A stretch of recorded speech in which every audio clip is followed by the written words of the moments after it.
don't know, it's weird because I've been playing drums for going on 20 years now. So the way I got started drumming was I had a neighbor who had been a drummer back in the 60s. She was kind of like a second mom to me. When I was in 5th grade, I was kind of a troubled teen, maybe you could call it. And she offered my parents the opportunity for me to have something to do extracurricular. She gave me a drum set. And I started taking lessons, and problem solved, pretty much. That's how it went down. And so I did about 2 years at Baylor, and then lo and behold, I actually dropped out. I was skipping class to do music, and Baylor's not really cheap, so I made the decision at that point to drop out and pursue music. And about that same time, Crowder had begun traveling more, and I was playing with him, and so between him and all these other things, I just kind of got rolled into, I guess, what you'd call the Christian music industry, which is interesting because it's kind of a backwards way into the Christian music industry. Being a church drummer was not really something we saw happening. I kind of imagined that I'd eventually, start playing sessions as a studio drummer or something like that, but instead, the band at the church where we led worship became the band. So that was different. That was a different way in. We've been around the world. Crowder Band went to Asia, Australia, the UK, England, all over the place. We loved it. But you spend so much time sitting in cars, sitting on airplanes, sitting in buses, all so that you can have this 45 minutes to an hour and a half where you get up in front of a crowd and rock their faces off, which is the best part.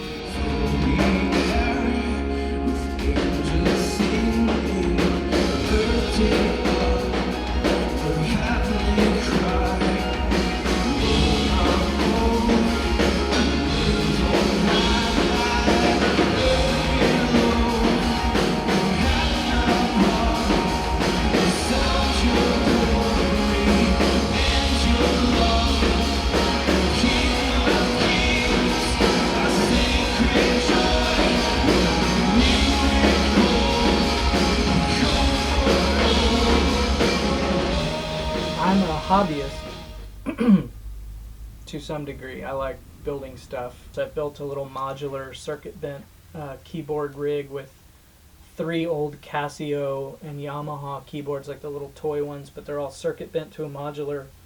We go to Passion and we play in these arenas with 42,000 people, and it's pretty incredible to get to play in the Georgia Dome. That was actually our last show in 2012 as the Crowder Band. We was there, and it's amazing. And we get asked, that's got to be the best thing in the world, just playing in front of that many people. What's funny is, for the Crowder Band, we kind of always preferred the theater and the club. We felt like there was this sweet spot around 2,000 people, like a House of Blues kind of venue, where there was this intimacy with the crowd because everybody was right there, but you still had enough people in the room to really have a lot of energy. And those were the best. One of my favorite locations would be the Gorge in eastern Washington State. There's this venue. It's kind of famous. Dave Matthews Band plays there probably twice a year.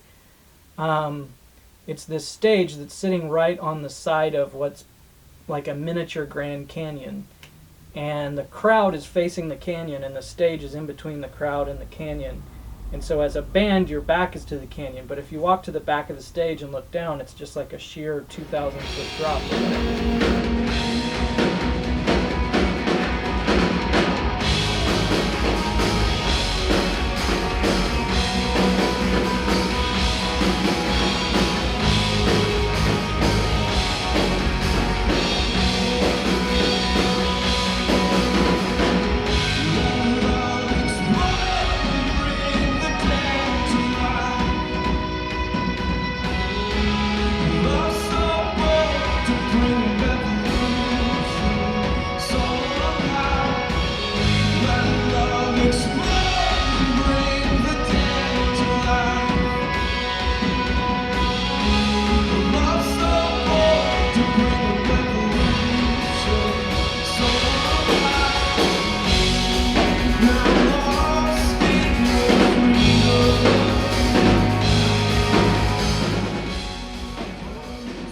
gotten to a point where there's so many aspects of our show that are tied into my laptop, and I'm in control of all of them and in charge of all of them, so I kind of have this weight on my shoulders. There's this feeling where, while drums are still a big part of what I do, obviously I'm sitting there playing drums, and that's crazy because I'm also running the lights, I'm running the video, I'm running all the sequences.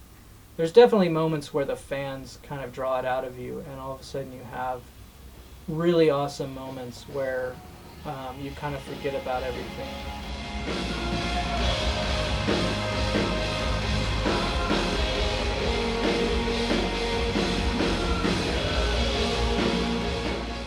I'm the B-Wack. I play drums with the Digital Age. I also used to be the drummer for the David Crowder Band.